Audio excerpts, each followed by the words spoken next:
Hello, this is Lisa Rusczyk. And Dona Murphy. And the manager. And the manager, Tomiko. With the podcast, We Are All Psychic. And today we have a really cool guest. His name is Dr. Steven. Dr. Steven, we have a question for you right away. Oh, really? That was quick. Really. Well, thank you for having me on the show, first of all, ladies. We're so happy you're here. We're very happy you're here. And we're going to ask you what we ask all of our guests. Do you think we're all psychic? Yes. Yes. Wow. Well, it's very subtle, quiet. Yes. You do know we're having a video podcast. I keep turning away from the microphone. I'm so sorry. Yes, 100%. We're all psychic. Yeah. Now, some of us are more aware of it than others, right? Yeah. Some of us don't use it, and others become a pain in the ass with it. I'm just kidding. Yeah, they do. But yes, I believe we all have that ability. I think we all have ESP. I think we can all see, what is it called? I just was trying to think of it. Psychic? Intuition. No, well, everybody has intuition, but also we can also remote view. Remote view, yes. Oh, I love that you said that. I think we can too. I think we do it all the time. Like if Donna says to me, I was in my kitchen on the phone, I'll immediately picture a kitchen and her on the phone. And a lot of times it's very close.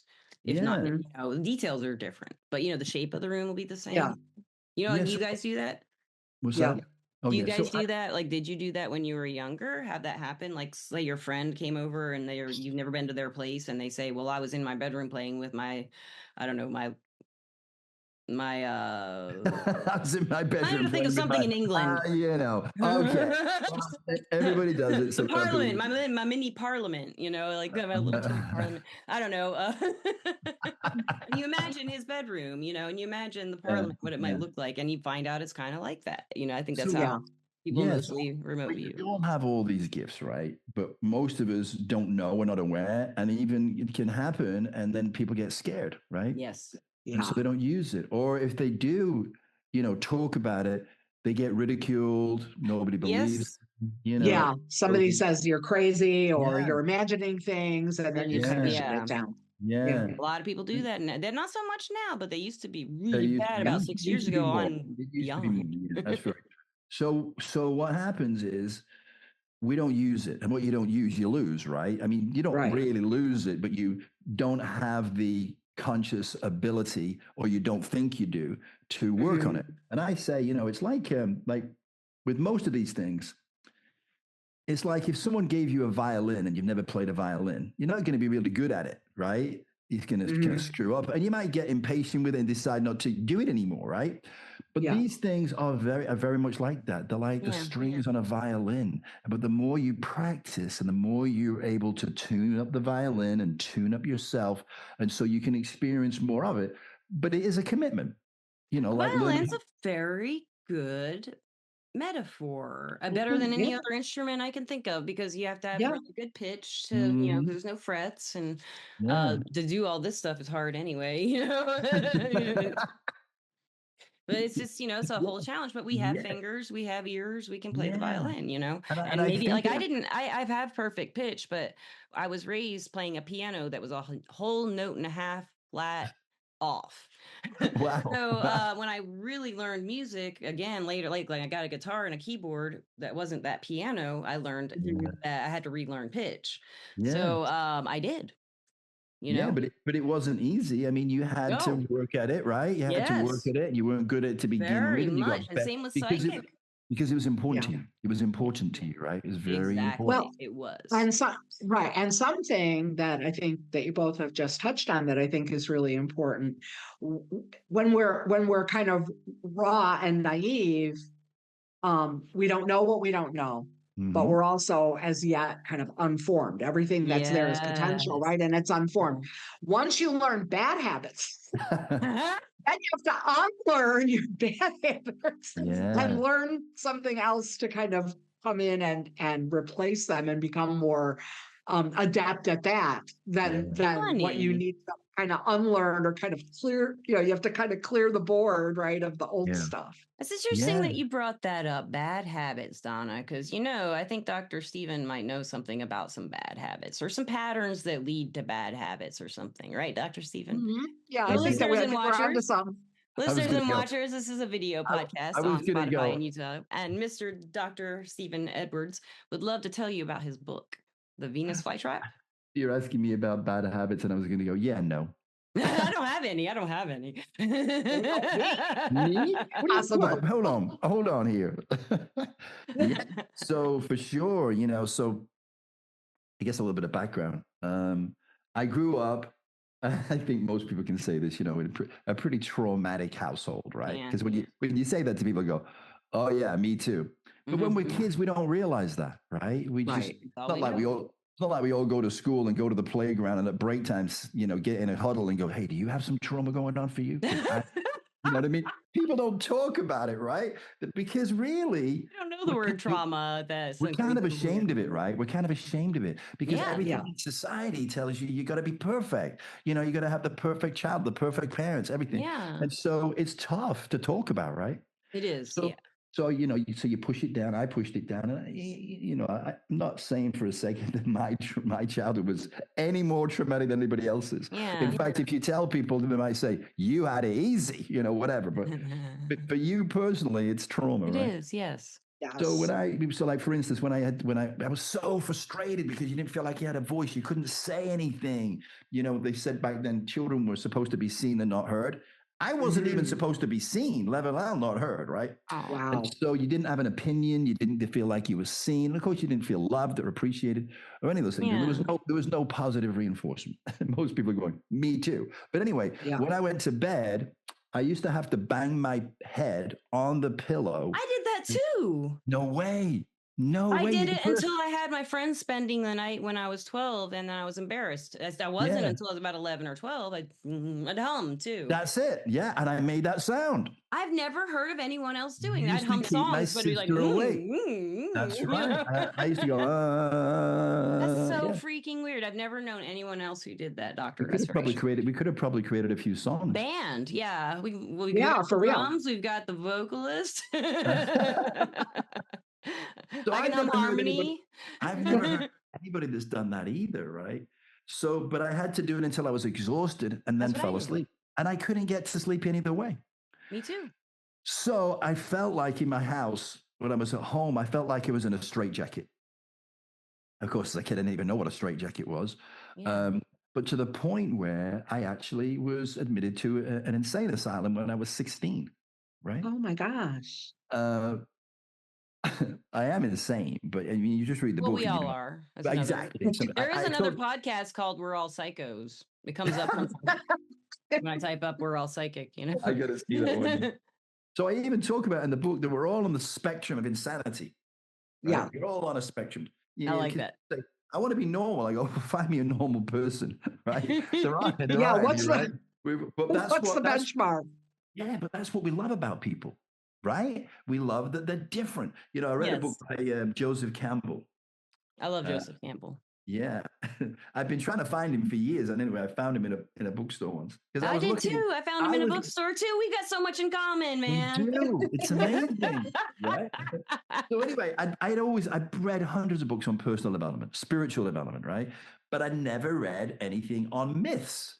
But I read a quote of his. I work for Tony Robbins, right? So in one of his workbooks, there's a quote by Joseph Campbell. And I just loved it. It just really resonated. And so I always wanted to find a book by him. But of course, I was looking in the wrong places. I was looking in personal development and spiritual development. So one day I came across a whole bookshelf of his books. This is the quote that made me want to find him, just as a matter of fact. Now, it was in the back of one of Tony Robbins' workbooks, which was called Date with Destiny. This is the quote. People say that what we're all seeking is the meaning of life. I don't think that's what we're seeking. I think what we're seeking is an experience of being alive. So that your life experiences on the purely physical plane will have resonances with our own innermost being and reality. What we feel is the rapture of being alive. I go, I want to read more of that guy. So I find a book of his called Myths to Live By. And, whenever I buy a book, I usually open it up and just look at a page arbitrarily and see if there's anything there that resonates, And it said on that page, It's not the perfection that we love in other people. It's the imperfection. It's what makes them unique and different. He said, who the hell would want to live with a perfect person? That'd be a nightmare. How boring would that be, right? I don't know. I think perfect's kind of subjective, though, when it comes to personality. I don't know. Because, but with Donna, she might like a guy who, she might want to date a guy who flirts a lot. And I might like a guy who's really serious, and some people might like find those flaws. It's like she might not want the guy to be so serious, and I might want the guy to be like not funny all the time, something like that. Absolutely. So like, in a way it's kind of weird, but there are bad qualities people can have, like punching you in the face for no reason. That's a bad quality. Well, yeah, I mean, cruelty and dishonesty. I mean, those are, I don't think anybody's going to look at those as positives. No. The thing is, though, I think too, is I guess what happens over time is you realize that since you yourself aren't perfect and you're not going to be with anybody who's perfect. I didn't, just so you know, I didn't say that I'm not perfect. Let's just be well, I understand. You're not. I'm not. Donna's perfect. There might be exceptions to the rule. There might be exceptions. But I do think, I mean, I know what's kind of evolved over me is not so much, is that person perfect, are they perfect for me? Yeah. Right. In other words, how do we complement each other? How do we fit together? And that might actually be a form of perfection. Maybe. The form of perfection. Maybe. Yeah. All right. But here's the dichotomy. Okay. What you love about somebody is also what you're going to hate. It can be that way. It can be. Yeah. So you got to be, so that's a lesson that we have to accept, that you got to take the rough with the smooth, right? Do you love that person enough to accept, as you said, Donna, their flaws, right? Mm-hmm. And the thing that you love about, so you gave me an example, Lisa. You said you might like to be with someone who's flirtatious. I was saying Donna would. I'm just saying somebody might. She wanted the serious guy. I wanted the flirt. Okay, but you see, either one can also get on your nerves sometimes, right? Yes. So I admire that about him, but also it gets on my nerves sometimes, right? Maybe he goes flirt with someone else. Yeah. Wait a minute. I don't like him flirting with her. I don't like him flirting with her, or whatever. Do you know what I mean? Yeah. There's going to be times when the thing that you love about them is also going to grind on you a little bit. And then the same thing with being serious. You want him to be serious guy, feel safe, lets me be funny and free and safe in that environment. And sometimes it could be just like, he's so freaking serious. I wish he'd just lighten up. I wish he'd lighten up. Yeah. Right, exactly. Yeah. So perfect examples there. And sometimes that's hard for people to do because they've been told or brainwashed into thinking everything is going to be a rose-colored garden and perfect all the time. And that's not good. And you meet people who say, we never argue. I say, well, that's fucked up, right? That's not going to work, right? Because you can't always agree on everything. Everything. Not unless you're the same exact person, Even then you might... I argue with myself all the time, right? Haven't you ever had an argument with yourself? all the time. Okay, so now you know I really am crazy. Anyway. Oh, we're all there. We're all right there with you. And so with these having this experience, and this is not the only one, I'm just giving an example, right? So I was ashamed of that, right? I went into an insane asylum. I mean, they didn't call it an insane asylum. I'm being, dark humor, a dark humor. But it was for crazy people. Anyway. So then they gave me electroconvulsive therapy. Whoa! Yeah, I know, Why were you in there for that? What they think was wrong with you to give you? They never actually told me. I'm just kidding. Right. I asked everybody. They didn't want to say. It must have been really bad. No. So they told me that I was what they called back then a manic depressive, or as we would call that today, bipolar, right? Bipolar, yeah. But later on, because I went in, I was as high as a kite. I mean, I had never taken drugs, right? So I just went in and I was just what they called in mania, right? Yeah, I know. But I loved everybody. Yeah. Like, why are you putting these restraints on me? I'm not going to do it. Yeah, like you're not going to. I feel amazing, right? That's really weird. Yeah. I know, right? Wow. So I found something out later on. But anyway, for now, I'm in this insane asylum, as I like to call it. And they're giving me electroconvulsive therapy and they're giving me all kinds of drugs, right? To bring me down, right? Yeah. So eventually they got me into a state of terrible depression. And then they said, okay, you're normal now. You can go home. Oh my Gosh. Hold on a that's second. Hold on a horrible. second. I got here and I was the size of guy. I felt great, loved everybody. And then you get me into depression. You go, okay, you're normal. You can go home. Now that I'm miserable. Oh yeah, you're Exactly. cured. Like, I just have a real quick, if you can remember, like, what kind of behavior did they say was, man, you were happy and stuff, but did you have some kind of weird behavior that they were going blah, blah, blah about or something like that? I was in a completely different reality, right? Oh, you were? Okay. Okay. Yeah. So, let me explain a little bit. Since you asked, I'll tell you, right? So I just was feeling amazing. And so when you feel that good, you think this isn't me. I must be what else? Superhero. Superhero, right? But eventually went even further than that. So I'll get to that. I got you. Yeah. Grandeur. Anyway, yeah, right. So I go out. Well, first of all, my mom took me to the doctor and he said, take him home and don't let him out. Oh my God. I went home and I escaped, right?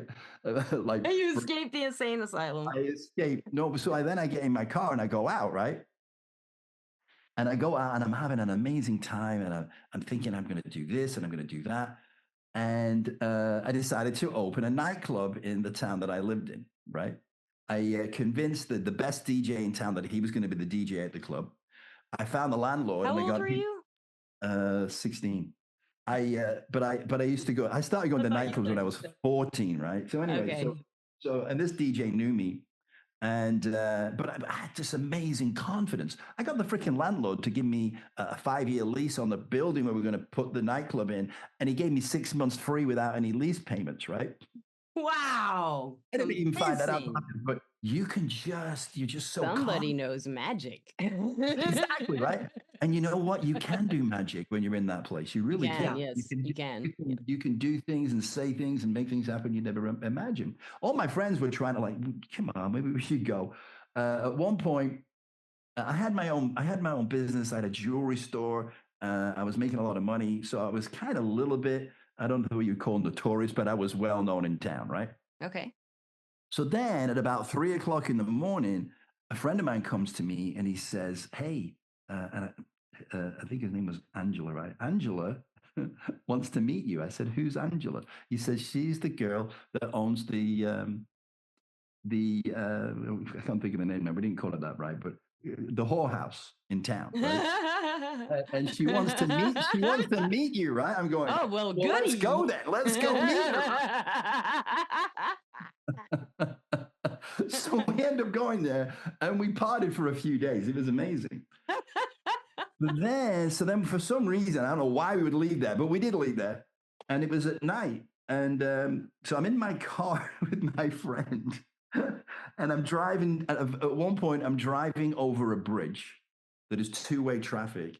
And I'm driving on the wrong side of the road at 100 miles an hour. Wow. So it's probably just as well I got. What were you thinking then? Just this is normal? Okay, that definitely sounds like mania. I'm sorry. Sounds like mania, yeah. Were you just mania. this is normal, or I'm trying to get somewhere, or this is fun? I mean, what was going on in your head? Was it part of your storyline? Probably all those things. Actually, I was going home. I was going home. You're going home, getting there fast. About 2 a.m, but I was living at home. I was 16, right? Yes, I've done that stuff at 16, but not thinking the kind of things I think you were talking about thinking. You know? Anyway, I get home. My parents were like, "What the hell is going on here?" Right? And I was so high that the only thing that I could think of is I was becoming Jesus, right? It makes sense. So I understand the grandeur thoughts. You can do all this stuff. What else is happening? Yeah. And I could drive 100 miles down the wrong side of the road and nothing happens. Right. I was testing it, right? How crazy without getting hurt, right? So when I get home, my parents are in the dressing gowns, and I'm going, "Yeah. So you should know that I am Jesus, and in a few minutes I'm going to have stigmata on my hands," right? So then I say in the book, overall, then they took me to the asylum, right? Yeah. So I go, overall, it was a pretty good night.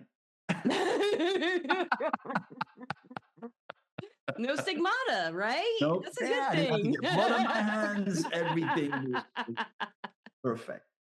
So anyway, this happens to me, which is hilarious when you really talk about it now, but at the time... The time is a nightmare. Well, the thing was, it was, to say the least, embarrassing, right? Yeah. And it was something I was ashamed of because, back then, And I know that it's easy today to have, there's still stigma around mental illness, right? True, Back true. then, it It's was not like, nearly as bad as it once was, but it's still right, not where I think or exactly, hope where it it should be. might be. Yeah. But I think more people are stepping out now, which is encouraging, Yes. right? And people are realizing that it is, like you break your arm, you can fix it, right? You can do. Yes. Anyway, but I was ashamed of that happening to me, right?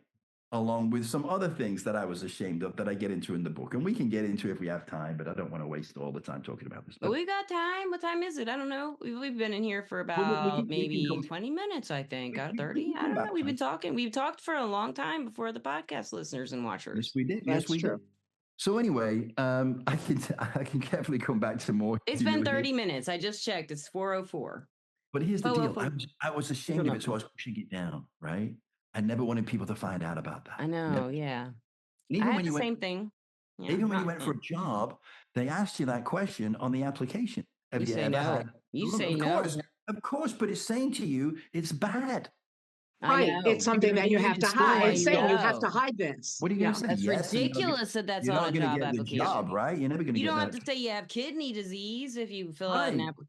Yeah, they don't ask you, are you, what are your health conditions? At least here they don't, and it would be illegal to ask. What are your health conditions? They don't do it in the UK anymore either. But anyway, they did at the time. But my point was, it was a reinforcement of the shame. Yes. And so I had other things happen when I was a kid. So I was running around with a lot of shame and pushing it down. But when you push that shame down, you're not living your true self. Right. You're only living half a life. Now, you don't realize that, right? Don't, until someone points it out, usually. Well, yes, right. They're reflecting back to you, right? So I'd gone through, when I was a kid, I didn't feel like I had a family.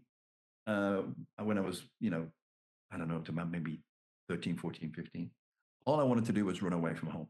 Yeah. And I actually ran away from home 8 times, but they kept catching me and taking me back. But anyway, I left home when I was 16, right? So once I had this experience, I left home and I never went back. Right? I don't know what I would do either. That's really crazy. Yeah. The whole story sounds traumatic as hell.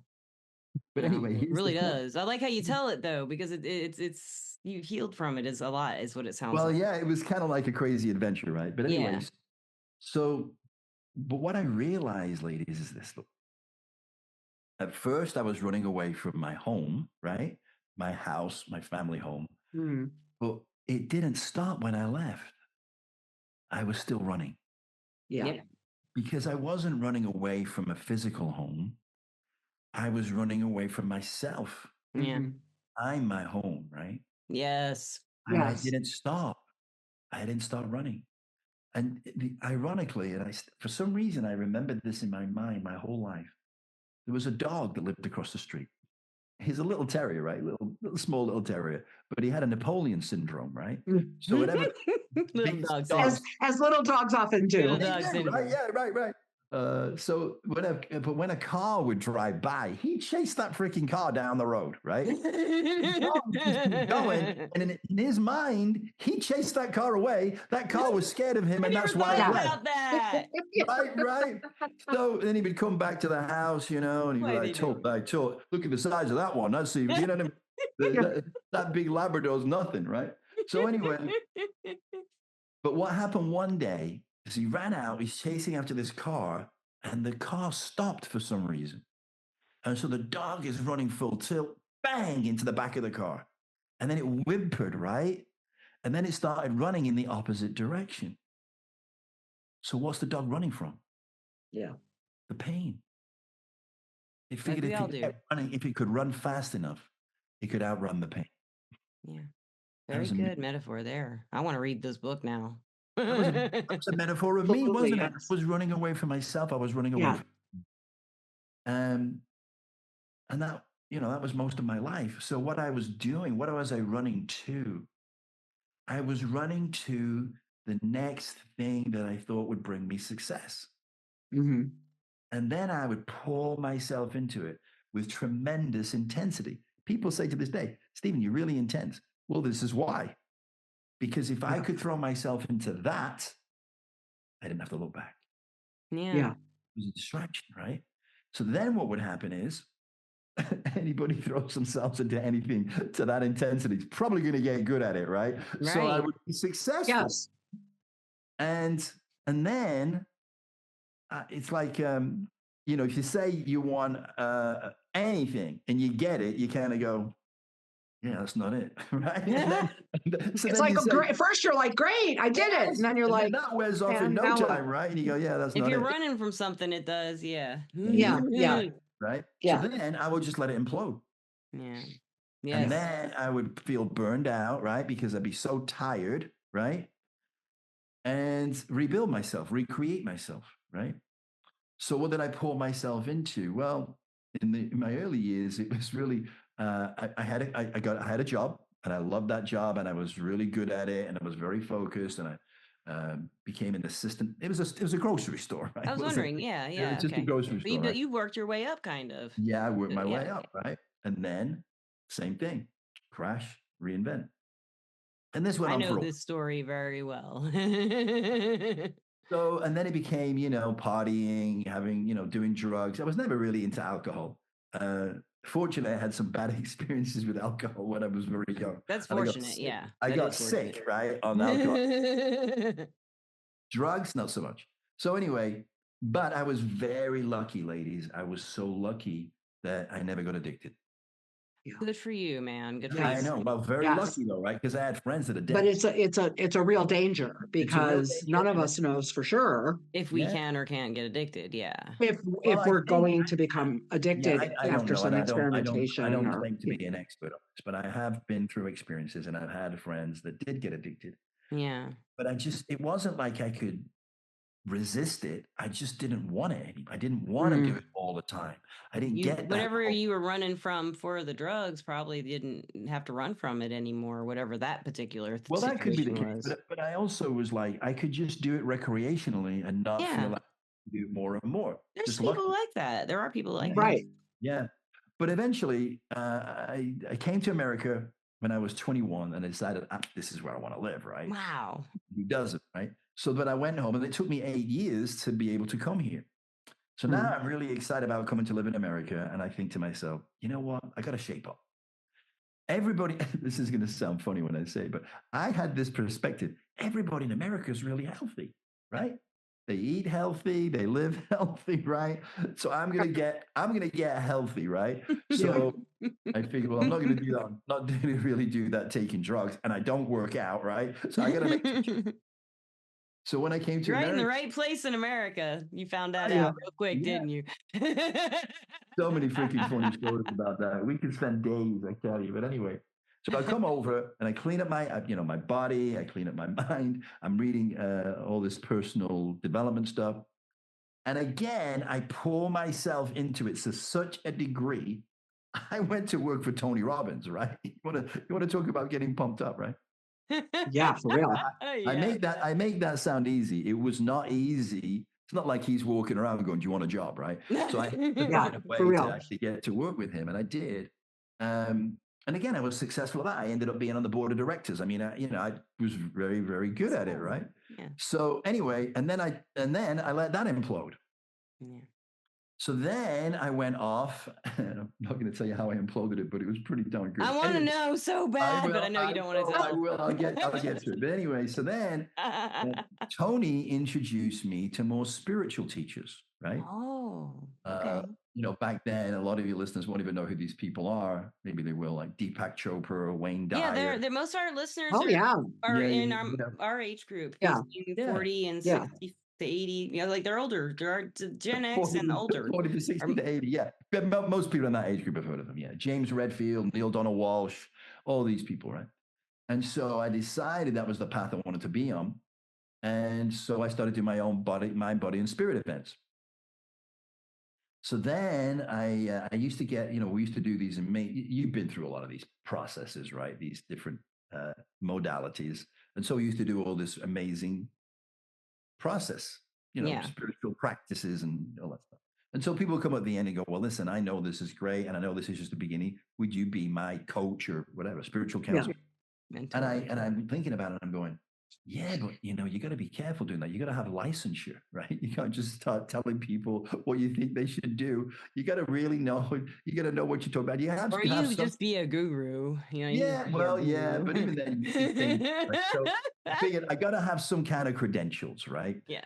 So then I'm going, yeah, but I'm not going to go to college for 7 years. I mean, I hate school, number one, right? The day I left school was one of the most joyous days of my life. I'm not going to college to learn how to be a psychologist for 7 years, right? So then someone told me about this university. It's called the University of Metaphysics. And you can get a PhD, a doctorate in spiritual counseling, and that gives you licensure. And I go, well, I could do that because I'm interested in the subject matter anyway, right?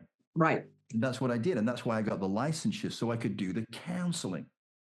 So now you're going, well, you call yourself a doctor. No, not really. What happened was I never even thought about the fact that I was a doctor. I just thought he'd give me license to do counseling, right? Yeah, and I don't even say doctor on anything. It says PhD in spiritual counseling, and you probably got well, a PhD is a doctorate. It is a doctorate degree. It doesn't make you an MD, but you are a doctor. That's right, Donna. But I never used it, and so I did. I have a coach, right, for the book and everything, and he's reading the stuff, and he goes, "Wait a minute, you got a PhD in spiritual counseling?" I go, "Yeah." He goes, "Then you're a doctor." You didn't even know it? I didn't even think about it, well, right? You were raised in England. Is it not like that in England? Or is it different? Listen, the chances of me getting a doctorate in England were zero, right? I hated school. I would never, the thought of going to college was never even discussed. Of getting a doctorate? Are you crazy? Well, I have a question for you. How long did it take for you to get that? Because those spirituality schools, sometimes they're not as long. Like if they're like no, it's not. It was 3.5 years, right? That's great. Like my audio school was only a year and a half. Yeah. Maybe that was part of the reason I didn't use it as a doctor. I didn't want people to think I was an MD, right? Right. And so I was happy to be, to have the PhD, not even tell anybody about the PhD, just know that it gave me licensure to do what I wanted to do. Yeah. But this coach said to me, well, you're a doctor. Then I went, I guess. He said, well, you should use it on your book because it'll give you more credibility. I thought, well, I am, so I'll put it on there, right? So that's why that's why it says on the front of the book, Dr. Stephen Paul Edwards. Now the truth is out of the bag, right? Right here, he told all. But it's true. It is true. Well, my understanding here, and I can't speak for anywhere else in the world, but my understanding here is that because you can have a PhD in a number of different disciplines. Yeah. Of course, yeah. And once you have a doctorate degree, you are in fact a doctor of that subject. Yes. From what I understand here, at least as far as common usage,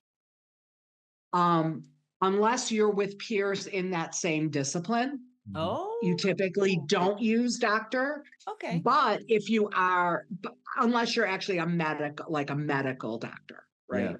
But other disciplines, you use it with your peers, you use it in your peer group, you use it for publication, because again, usually people with doctorates, it's often part of getting a doctorate is being published. You have to write a lot, and then continuing to be published. Yeah. So in that realm, in that world, you use it, but when you introduce yourself to somebody at a cocktail party, no, you kind of don't. You don't. I understand that's been sort of the usage here. Yeah, no, I would never. My feeling is I have no problem. I mean, again, to me, if someone has earned a doctorate, they've earned the title. And if that's their preference, I'm good. I'm there.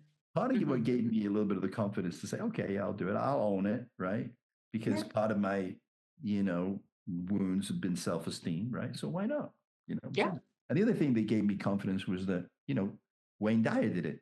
He called himself Dr. Wayne Dyer. He wasn't a doctor of medicine. He was a doctor of spirituality. So yeah, why not? So I did. Anyway, that's why. And again, anything that will help you distinguish yourself, which is a true thing, that will distinguish yourself to a potential audience or a potential client. Yeah. I think that's perfectly good. I think that's better than perfectly good. Well, I think, and also because I talk about, giving spiritual counseling. I think it helps people recognize that I didn't just decide to do that while I was walking down the street one day. Yeah, I have studied about it, right? Even though I'd studied about it long before I got the doctorate, but still, I think it gives people a bit more confidence, and it should, So anyway, so that's that.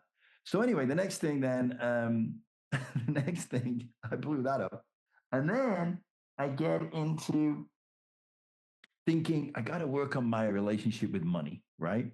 Because I'm always broke, right? I never have any money, right? I know that one too. So I decide to go Relationship. I and like this. Relationship with money. I like the way you put that. We're in a Well, relationship. it is a if you think about relationship. it, really, It I mean, is, yeah. I never thought so of it anyway, that way. so then this crazy stuff happens to me, right?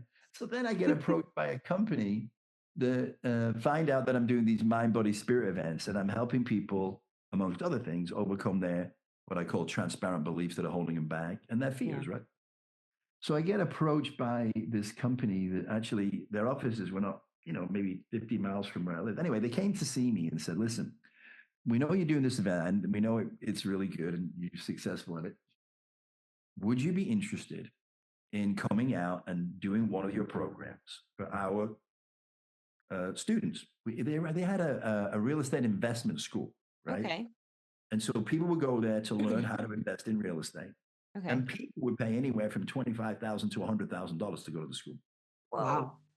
And they said, well, look, we've got all these clients that spend all this money. And some of them, in fact, probably many of them, don't ever do anything. They don't even buy a property, right? And we want you to help them overcome the fear of doing that and help them move forward. Oh, you'd be great at that. Well, here's the thing, right? So I go, yeah, I'll be interested. But then I go, the only problem is I don't even own my own house, right? So how am I going to tell people, yeah, you got to go do it, go for it, right? Right? You crack me up so much. It's so funny. So I said, I need to do some of your training so that I'm not doing an event until I bought some houses, right? I'm not going to do that, right? So they said, okay. So I went to one of their trainings and I never said anything. I just went to the training and they just thought I was just going to go and watch. Well, in 13 weeks, I bought 12 houses. Wow. Right? You are persuasive. I told you I'm freaking intense, right? You tell me. Persuasive. You're intense, but in a really great way. It's not hard. It's easy. Well, so I do buy all these houses. Then they come back to me and I do this program and they say, well, listen, how would you like to teach investing? Since you've been so successful at it. And I go, well, yeah, I could do that. And I go, yeah, sure. And then, so I go to this big meeting and there's these other guys that do it there. And they're all really wealthy, right? They're all making a ton of money, right? Yeah. So I had no idea there was that kind of money in that, right? So I start doing that again. There's a void, right? So the universe abhors a void. This is it, right? So I ended up going out and speaking for this company who also would have contracts with very famous people because they would then be the person that would attract the audience and then we would teach behind that. So one of the people who was really, I liked a lot and his teachings was Robert Kiyosaki, who wrote the book Rich Dad Poor Dad. Mm-hmm. Yes. So I ended up working with him and I became the first speaker that actually did a multi-day event for him, right? So we became friends. And so that's how I end up living in the book. I'm living in a mansion at this time, right? I'm living in a mansion with a sex room, right? Whole 9 yards.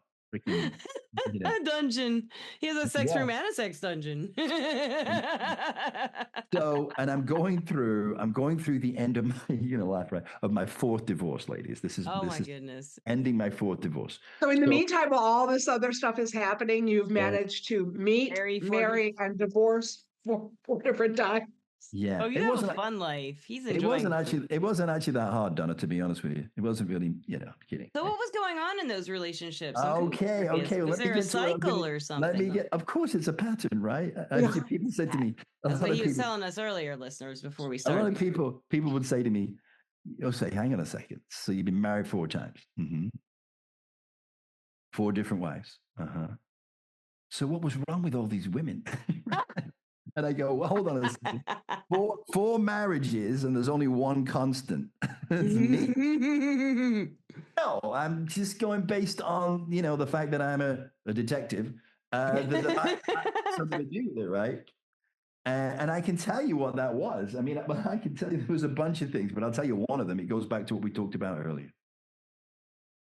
Is when I was at home and I was a kid and I wanted to run away. It's because I was overwhelmed. I was just overwhelmed. I just got to get out of here.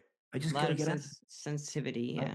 So whenever I would become overwhelmed constantly, eventually I'd say, I gotta get away. Yeah. And so I'd run away from the marriage, right? Yes. Help anymore. It's just overwhelming to me. And so I would run away and I would implode it, right? I would implode it because I was afraid also. What were you afraid of? I'm going to tell you, right? This is Yeah. right on me, right? She's right on me. So I was afraid because when I was a kid, I think I mentioned this briefly, I never felt loved. I know. So I was afraid of being loved. Yeah. Because I didn't know how to be loved. Didn't know what it was. It's like, why is this person loving me? There's nothing to love. That's I not have to normal. do something to make them love me. That's kind of how I was, Yeah. And so, but I did. I was, I was a giver, right? But I'd never experienced getting love in return. So I didn't know what it was. I didn't know what it was. And I just kept thinking, I just got to keep giving. And one That's day me. Yeah, that's where I am. Yeah. So again, I was running away and chasing, right? And so no matter, it wasn't any, it wasn't their fault. It was just they couldn't make me feel loved because I didn't know how to be loved. You're hitting a lot of things for me that I've experienced in my life. That's very interesting. Yeah. That's my perspective. I mean, I feel like I was loved, but I didn't feel like you couldn't feel it. That's the deal, right? It's not that people are not loving you. You just don't feel it. You don't know it the way you experience love. Yeah. Yeah. And to be honest, I didn't even know how I experienced love. Right. Yes, that's kind of where I am. Yeah. So, and not just those reasons, but those were probably the main reasons why, the marriages kept failing. Right. And, I remember when in my last marriage, I don't know if she said, someone said it to her or she said it to somebody else. And somebody said, why can't Stephen just let us love him? Did you hear it? Well, I think she told me that person had said it. And then she said, there's all these people around you that love you. You push them away and 100% push them away. Right? When did it hit you? When did you realize when she said that? Well, I mean, that was part of it. It was a journey, right? And it was a part of That's what I figured. Yeah. Me finally coming to terms with the fact that if you've had 4 marriages, you might have played a role in it. Maybe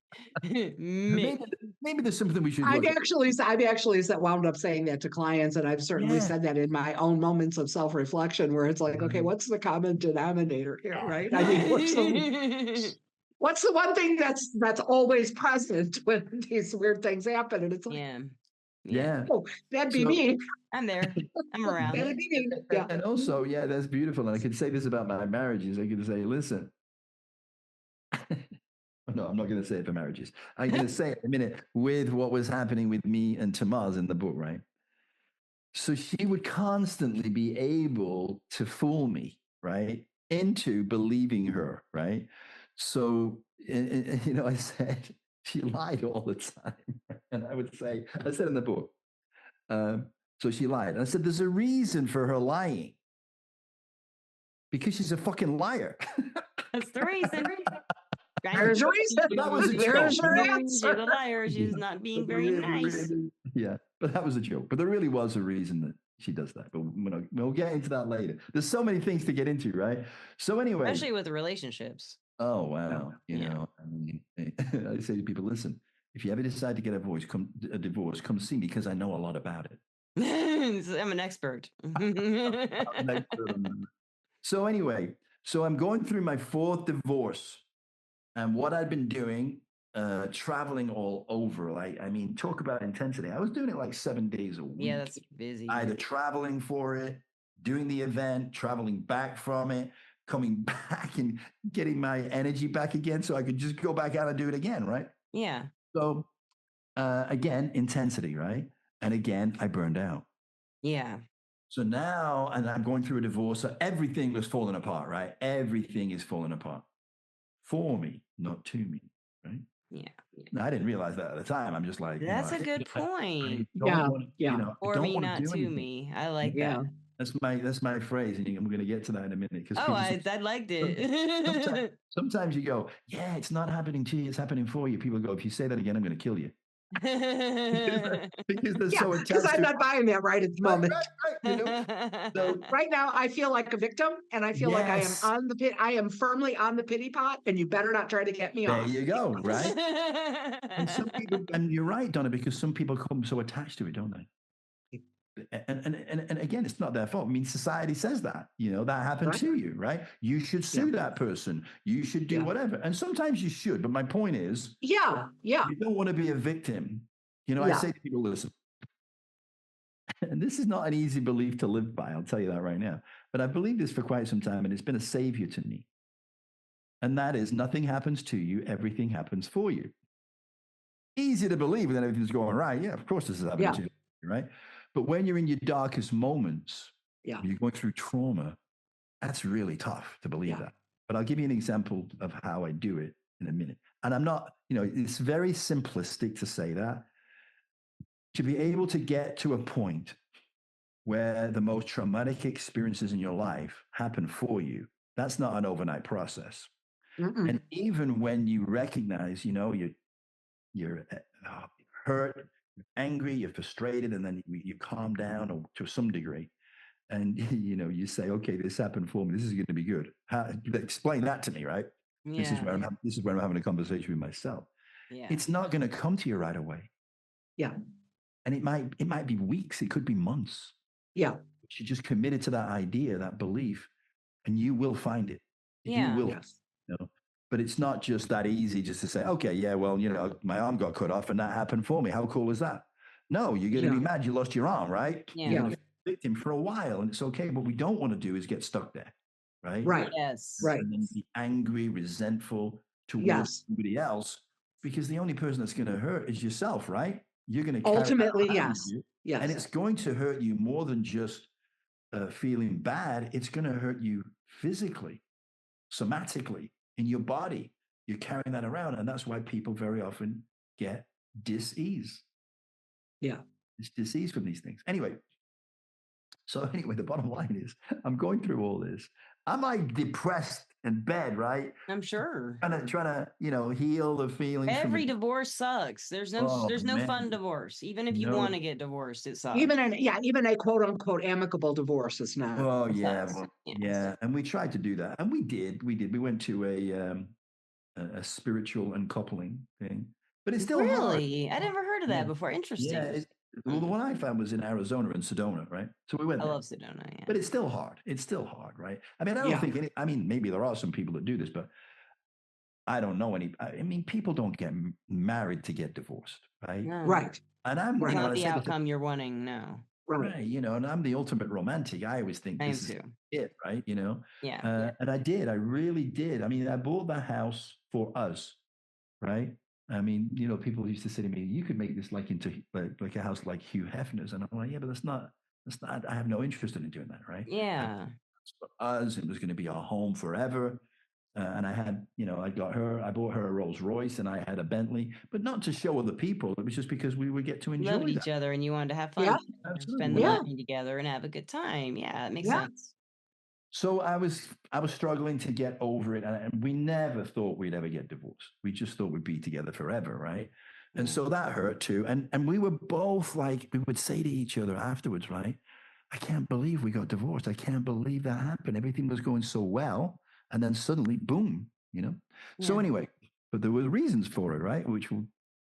So this is the woman who made you look a little deeper for some reason, because you couldn't believe it ended. It sounds like for some reason with this person, it was like you saw something the fourth time around, right? Something different. I'd like to say yes, but I'm not sure, because she I was kind of like the person that was pushing her to be spiritual. She was, when I met her, she was a devout Christian, right? Okay. In fact, the first thing, and you love to persuade when you believe in something. Here's the thing, right? Here's the thing. So when we first met, we were just talking about how people tell you who they are right away. Yes. So I was doing an event. I was speaking, right? And she was a student at this event. So that's a no-no to begin with, right? You're on freaking stage and this girl likes you, right? So anyway, I liked her enough that I would break the rule. So anyway, we have a meeting, right? She wanted to meet with me about the program or whatever. Right? So I meet with, I could, the last day that happens, and she comes into the ballroom and she stepped it up a notch, right? Or maybe two notches, right? So I knew what was coming, right? Oh. So anyway, we're outside the ballroom and we're talking. And within 3 minutes, she said, I want you to know I'm a Christian and a Republican. That's just freaking weird to say within 3 minutes. She Nothing must wrong with really being a want Christian. to know what you're about right away. Right, and it's like, and I said in my head, right, this is never going to work because that's too intense. Right? I had nothing wrong with being a Republican or a Christian, right? But I just thought it was too intense. And so, but something that's too intense for you is really something that should stop and give you. It kind of left me thinking, she's going to be too devout and she's going to be too much Republican. Is going to be more than I'm going to get overwhelmed, right? Anyway, so anyway, but then she said, so see how things can switch up in a second, right? Then she said, I was doing 2 events back to back in the same hotel, right? Yeah. I was taking a day off in between, which was the next day. She just said out of the blue, she didn't know that. Out of the blue, she said, I'm thinking I'm going to take the day off work tomorrow. So I go, is that an invitation or what? So I go, well, I got some friends coming into town tomorrow. We're going to go to the theme park at Disney called California Adventures. We're in California. We're having an adventure, right? So anyway, and I said, you can come if you want. She goes, yeah, I'll come. We went to that theme park the next day. As we're walking into the theme park, I just reached for her hand. She put her hand in mine, and we were barely apart for the next 5 years. Oh, that's so romantic. But it sounds like there was a lot of rides on it, like ups and downs from the beginning. Yeah. Well, she was from a devout Southern Baptist family. Okay. Yes. I'm from the South. Yeah. From, I think, was it Missouri? Anyway, anyway. So it Mississippi? was maybe Mississippi, Alabama, Georgia. No, it wasn't Georgia. It was something beginning with M. So it's either Mississippi or I think Missouri's up like in the Midwest. So isn't that right, Donna? Well, it's the lower Midwest. Lower Midwest. Okay. And Mississippi is definitely the South. It's right next. That's definitely the South. Missouri is sort of like the South, though. I mean, it is. We used to fly into St. Louis and then drive, I want to say 2.5, 3 hours to get there. Yeah. That would be Missouri then, yeah. I'm sorry. Yeah. I know. No, it was Illinois. It was Illinois. Oh, so but probably Southern Illinois, like way Southern Illinois. Yeah. Correct. I'm in Illinois, but I'm north. I'm almost at the Wisconsin border. It's a big state, yeah. It's a big state and it's a long state. And and Southern Illinois and Northern Illinois are not a lot alike. I mean, yeah. So that very different. That became a problem because her family didn't, I mean, this is going to sound exaggerated, but her family didn't really ever talk to anybody that was not from their church or their close That's family. how it is in the South. Yeah. That's their community. People, their church is their community. Their social. And at the time when we met, I had a website that was more about spirituality. Yeah, and that's big time against the Baptist. No, right? Yeah, Southern Baptist. Yeah. There's a phrase on the site that says, people ask me what the difference is between religion and spirituality. And the quote says, well, religion is for people who don't want to go to hell.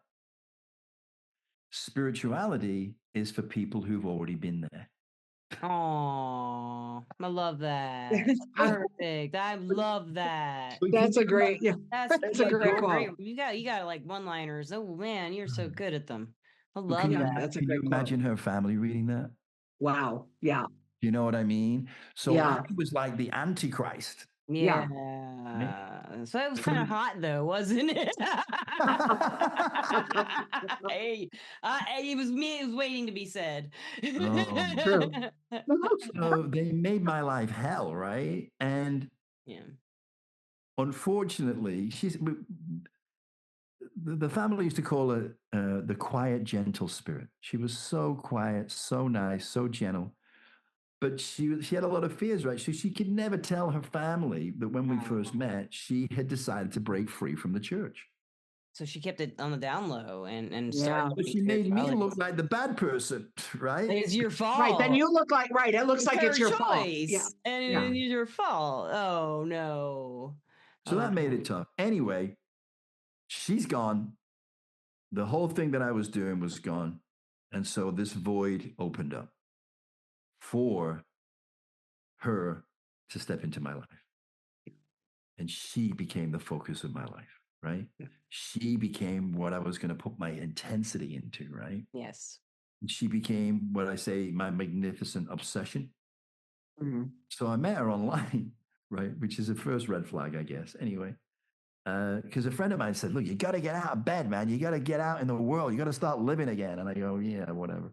And he said, maybe you should start dating again. I go, dating? Are you out of your mind? I travel 4 days a week. When am I going to fit? Yeah, when are you going to date? He said, well, you're not doing that right now. And I said, well, no, you got a point.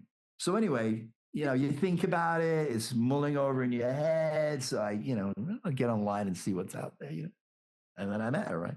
I saw her. Now, she's 5'11" in her bare feet. And she's never in her bare feet. She always wears 5-6 inch heels, right? So she towers over It's like me. 5'3", yeah, 6'3", I mean, yeah. You know what I mean? So, but she's stunning. She was a former international supermodel. I'm not kidding. So, and she was born into wealth, right? Her father's a billionaire, right? She had it nice, yeah. This is just like, it's just crazy. And then there's pictures of her on her site where she's living in Brazil. She lived in Miami. She lived in LA. She lived in Paris, right? And then there's this photographs of her doing equestrian show jumping, right? On a beautiful horse. And she's all rigged out and going, obviously she's for money, right? I didn't know the brother was a billionaire at this time, but you could kind of tell she would what we would call in England a blue blood, right? Yeah. And she's stunning, right? I go, that looks like fun, right? So I start trying to, I'm emailing her, right? And I'm not getting anywhere. So finally, persistent. And this is a lot for me because this is courageous for me because it's brave. I'm not good at this stuff, right? Crush. Beautiful women always scare me, right? But anyway, for some reason, I was able to overcome that fear because it was online. I mean, she's never going to meet me. Who cares? Yeah, right? and you can, if you're writing, you can take your time to think about what you're going to say if you're doing written messages or something, I should probably do that, Lisa. I should probably do that, but I'm kind of like helps me a lot. I'm a little impulsive, right? So anyway, I send her these emails, and I would send her like a like a book, right? And then she'd respond with like 2 lines, right? Yeah. So she read it though. She read it. I don't know that she did that, but she responded. True, yeah. Yeah, I don't know. But anyway, she eventually agreed to go for coffee with me. Now, this is an international date. He did read it. International. But again, the universe worked for me because she lived 30 miles down the road. Wow. Which is really unusual, right? So she agreed to go for coffee with me. I mean, a coffee. How weak is that, right? You got to go for coffee. Woohoo. Anyway, the next day she canceled, right? Oh. Then I had to try again. And I did some pretty cool stuff to get it to warm up a little bit. Some funny stuff because I got to use humor. I really don't have much. I like humor. So anyway, then she agreed to go on a date. So then I'm thinking, I got to tie this down, right? I got to make sure she doesn't cancel again, right? So what can I do to make sure she's not going to cancel? So I told her about these crazy over the top. I didn't tell her what I'd done. I just said, it's going to be an amazing night, right? And then I said, by the way, what's your favorite flower? So now she knows I'm going to buy a flower. So she definitely can't cancel, right? Nice thinking there. I like that. So when I said, what's your favorite flower? She said, what kind of diamond rings do you like? Yeah. I wasn't quite ready for that, but I was close. Anyway, You're thinking it. I was thinking it, right? Yeah. So I said, what's your favorite flower? She came back, bird of paradise.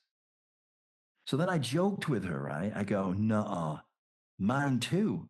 But it's a bit expensive though. What's your second favorite? What was her second favorite? Did she say? Venus flytrap. Oh, I'm Oh, that's a fly trap. Are you a fly? She named it right there and then. So, and my intuition told me right out of the gate, 3 minutes. Yeah. But she was the dichotomy. She was this beautiful bird of paradise externally, but on the inside, she was the Venus flytrap. Oh, And interesting. I Do you was the think she was fly. drawing you in that whole time, kind of? 100%. Interesting. That was Energetically her, and everything. that was her MO. That was her MO. I didn't know that, and then I didn't know it down for not. It didn't take that long, but even then, it was too late. I was already in. The nectar had already taken its effect. And so I overlooked everything. The red flags, it was like 100 people outside my window waving red flags going, "Can you see us now?" Wait, look, the sky's red. It turned red. Maybe it'll be purple tomorrow. But I would, people don't realize this. I mean, and you probably do because you've been in a toxic relationship. People say, why do people stay? Well, number one, you're getting something out of it, right? You wouldn't love them, and they're not always shitty. Right. To begin with. Anyway. There's that. True. To begin with. Yeah. So I would say to myself, because I talk to myself a lot, right? So I even talk to the reader in the book. I'm always asking them. I do too. I talk to like whoever I'm writing it to, or imaginary reader. Like, what would you want to listen? What would you want to see happen here? Yeah. Like, what would you do now? And then they say, you're probably thinking I should have broken up with her, right? Well, here's the deal. If I had broken up with her, you wouldn't be enjoying this freaking book now, would you? Good point. But then I would say to myself, okay, let's think about this, right? I could break up with her and go back to a relatively mundane life, right? Or I could stay with a 6-foot former supermodel who is a sex addict. We have a sex room. She's adventurous. She's a little crazy. And she's more than a little crazy, right? I don't know. What would you do? I'm like, there's no I mean, for me here. personally, if I love the person, it's over. I'm going to stay until I don't love them anymore. Really. Yeah, that's what happens. I did love her, right? Of course, right? Right? Because I saw behind all. Well, the way you just described her, it sounded really endearing to me, didn't it, Donna? Until you said at the end, Yeah. It wasn't like that. But I knew in the beginning it was going to be untenable, right? I didn't know why at that point, but it was. Yeah. And but it was really hard because I still love her. You don't love someone and then not love them, right? You still love them. You might just say, I can't have them in my life, right? Yeah. Because I don't want to go through I have frequently said, and Lisa has heard me say it, and I've said it on numerous podcasts. True love is unconditional. Relationships, however, are not unconditional. And just because you love somebody does not mean that you can be in relationship with them. Correct. Yes. Or that you should stay with them forever. Or that you should stay, in relationship. But what did you realize? What made you realize something different in this case? Even it sounds like the one you love the most of all of them because you talked so much about her. And then what was it? What made you realize that this relationship was hurting you, and you were seeing a cycle or a pattern or something? Because that's what he wrote about in his book. Yeah. So without doubt, hands down, she was the love of my life for sure. Yeah. And I could see through the bluster, and I could see through the madness, and I could understand what she was doing and why she was doing it. Right. And so I could see that inside, she was just scared. Yeah. She was just scared. Never believed you loved her, probably, right? She couldn't. Right. So I'll tell you why. So when she was I told you I was in an asylum at 16. Yeah. So was she. Wow. So her father put her in there. Now, there's a backstory to that. So her father is a genius, right? Which is how he made all his money. He became a billionaire. Very incredibly intelligent man. He's a genius. And she has those genes, right? She's very smart. Most geniuses, the fine line between madness and genius. There's some quote, I can't remember what it was. Yeah. 100%. Every genius is crazy, right? It's true. He was crazy, right? Some of the things he did to her or for her, whatever you want to look at it. He humiliated her in front of her friends all the time, and he wasn't able to show emotion. So in her mind, he couldn't love her the way she needed to be loved. Yeah. And then he put her in an asylum because he couldn't deal with her anymore, right? And she couldn't get out. So in her mind, that caused her to believe, if my father doesn't love me, how can any man love me if my father? Right. How is anybody else going to love me? And then she grows into this beautiful, incredibly beautiful young woman, right? And so men around her like flies, but her belief is, you don't love me for me and who I am. You love me for the way I look. And all you want to really have is to use me for sex and then leave me, right?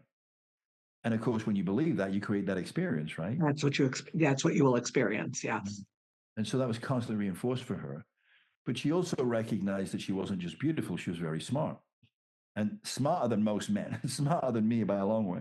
But anyway, so she decided to use her intelligence to fool men into getting into the Venus flytrap, her devouring them, taking them all their money and all they owned, and then going on to the next toast. Why would she want to do that when she has a billionaire father? Because she's telling him that she doesn't need his money. She can make her own. There you go. There you go, right? She's going to do it on her own, but she's going to do it by taking money from men, right? Right. The shortcut, because she wouldn't take the time to do all that because she grows up in an extreme wealth. She'd go whatever she wanted when she wanted it. Yeah. And, she wasn't going to have to work hard. I can't imagine that. Yeah, I can't. And she's so beautiful. I mean, so she could, and she did it when she was with me, right? Oh. She could pick up a man in less than 2 minutes. Wow. Yeah. Easy, have him wrapped around her finger. And the stories. I know some women like that. That's amazing. Yeah, it is amazing. It's like they hypnotize people.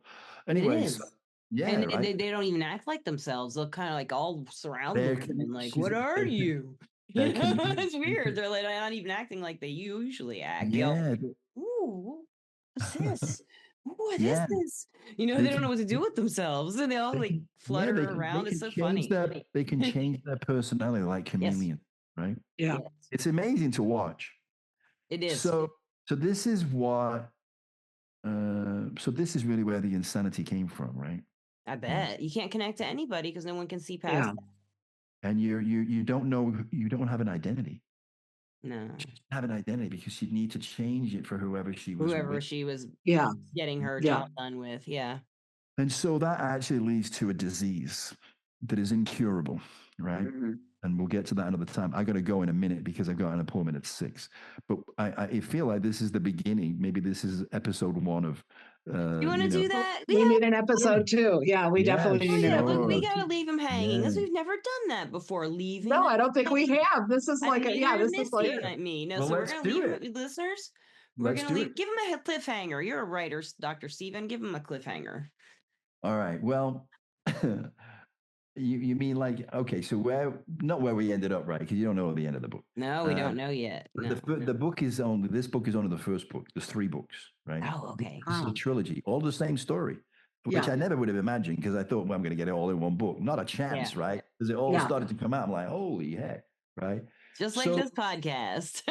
Exactly. Exactly. We know there's going to be an episode 2. There might be an episode 3. We don't know. There you go. We'll see, right? Who knows?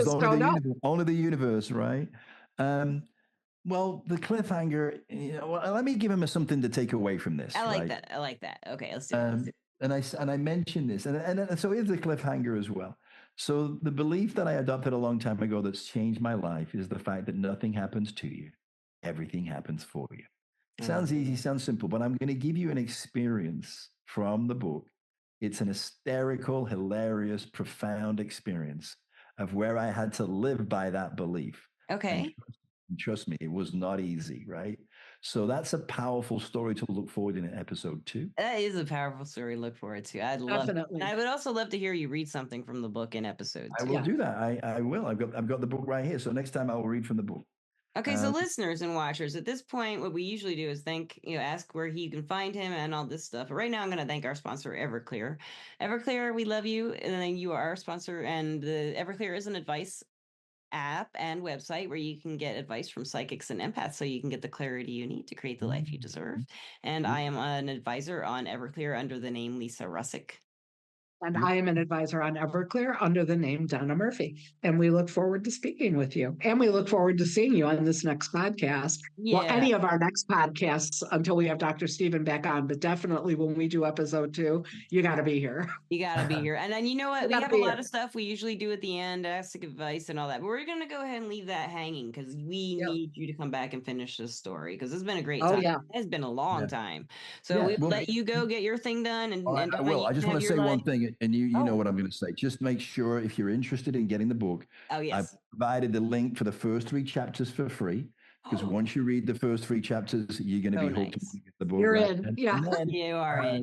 Like these ladies here, I provide counseling. I don't know about the psychic side. I would just say I'm crazy, but I do have some experiences that can help. I've spent 20 years being a spiritual counselor and being spiritual counselor. We just give advice. You know, we do a lot of personal, like I would say it's spiritual counseling, wouldn't you, Donna? We do readings sometimes. 100%.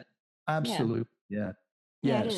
So that's it from me. What do they say? That's all from me. Thank you so much, Steve, Dr. Stephen. I will see you. We'll arrange the other one very soon. We will arrange it. Listeners and watchers, we love you, and we'll see you with him eventually, and we'll see you again next week, or maybe another time randomly.